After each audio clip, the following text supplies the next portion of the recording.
Hello book people, PT Hilton here. I'm coming to you from outside today. It's a beautiful day, beautiful summer day here in Tennessee. So you can hear the ambient sounds of my neighborhood. I'm in my backyard right now.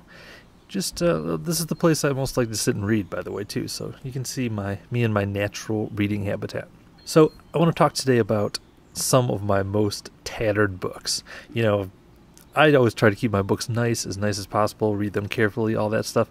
But on the other hand, some of my best loved books are also some of the most beat up books, and it's almost like a little, every time I see them, it's a little badge of pride. Just like, man, I've read that book a lot, and I've read it hard. So, and you can tell by looking at it. So I wanted to show you some of those. First of all, this whole thing should be called the Wheel of Time Memorial List, because I had a whole bunch of the paperback editions of Wheel of Time, like the old ones from like the 90s, early 2000s that like had the map on the inside flap. Those fell apart like crazy. I think every one of those that I had, the cover came off. And I think I heard that the publisher was replacing them for free. Like if you sent them back your one that fell apart, they would send you a new one, but I never actually did that. So let's take a look at some of them. Skeleton Crew by Stephen King. You see the spine is pretty beat up. The corners are all beat up, and at some point I thought it was an awesome idea to color in this. Like, you'd think that, like, I wasn't like 4 years old when I read this book or anything. You'd think that that would be something like a very small child would do, but no, I was a teenager. Don't know why I did that. I wrote the on there, like, those. I have terrible handwriting. I probably thought that was like a really fancy way to write the. One weird thing about this book is I have a very distinct memory of after each story I read, I would cross out the story in the table of contents. So I was pretty surprised earlier today when I went to the table of contents and not crossed out at all. It's a mystery worthy of Stephen King himself. Something supernatural is happening here. But this book did have a big influence on me, and I love a lot of the stories in this book. Miss Todd's Shortcut, The Raft, so many good stories. Here's a book that meant a lot to me as a teenager that I've never ever heard anyone else talk about. It is called The Stone and the Flute by Hans Beman? I'm going Beman. It's a really epic fantasy book.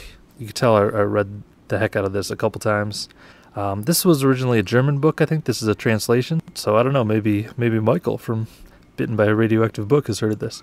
But it's very epic. It's a great story, and it's actually one of those that I will never go back and reread because I have so much fondness, a fond memory of it. In my like early teenage years when I read it, I was probably like, maybe I might have even been like 11 or 12 when I read it, and it was just so awesome that I feel like I might not stand up to an adult rereading, so I'm never gonna do that. But as you can see, very well loved book. This one I think I've talked about before, The Amazing Adventures of Cavalier and Clay. Cool noises going on in my neighborhood. See, it's very beat up. I think I've talked about before that I got this signed by Michael Chabin, and I kind of apologized when I showed it to him and that it was so beat up and stuff. It's got coffee stains on it and all kinds of stuff. And he was like, dude, that's exactly what an author wants to see, is their book being well read. They don't want to see like a well-preserved version of their books. This one's pretty cool. I got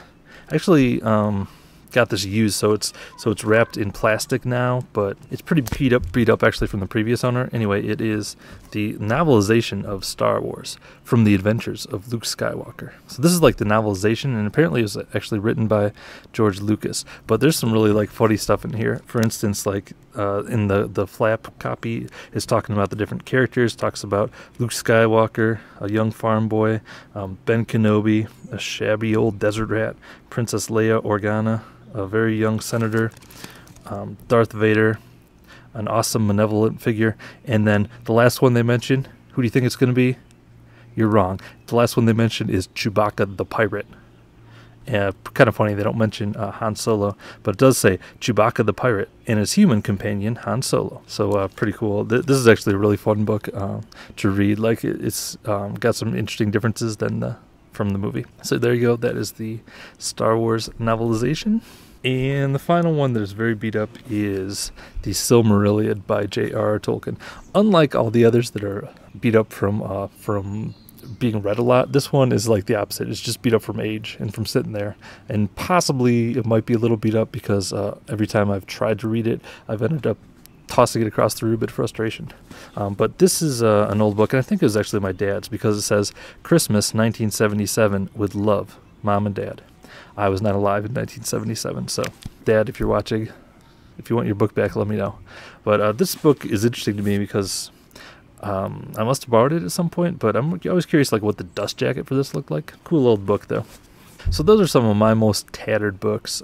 I'd love to see some of your most tattered books. If you thought this was cool, maybe show me, do a little video and show some of your most tattered books.